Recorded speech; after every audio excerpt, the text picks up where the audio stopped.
Hi everyone, in front of me I've got DOOGEE S80 and let me share with you how to change keyboard language on this device. So first of all, let's open the keyboard, for example messages, it doesn't really matter, and right now we have to take a look at this option bar. Now let's tap on this G icon and tap on the three dots icon here if you cannot find the settings. As you can see, the settings are right here, so let me tap on it and hold it and drag it here in order to have much faster access to it, and let's enter. Now let's tap on the languages, and here we've got the list of added languages and applied languages actually.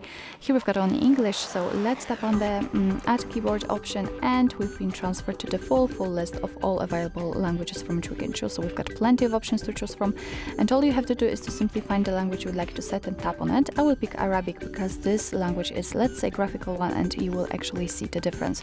So let me tap on it. Sometimes you will also be able to pick the region. So again, just tap on the region you'd like to set, tap on done, and as you can see, it immediately appears on this list. So let's go back to the keyboard in order to check the changes. And here we've got two differences. First of all, the space bar is not empty anymore. Right now we've got the name of the language we are currently using, and next to it we've got the globe icon, which will allow us to actually change the language. So right now I'm freely typing English, but after tapping on the globe icon I can switch to the Arabic one. As you can see, the name of the language obviously also changed. Let me do it again and again. So as you can see, it's quite easy to add a language. And now let me show you how to remove the language, because usually you do not need two different languages added. So let's go back to the settings.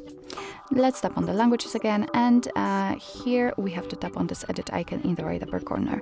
Now let's mark the language you would like to remove and tap on the trash bin icon. As you can see, we've got only English left, so we've got the state we had at the very first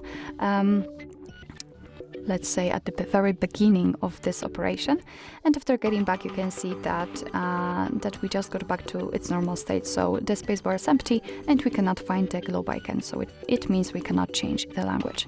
So actually this is it. This is how to change keyboard language in your DOOGEE S80. Thank you so much for watching. I hope that this video was helpful, and if it was, please hit the subscribe button and leave the thumbs up.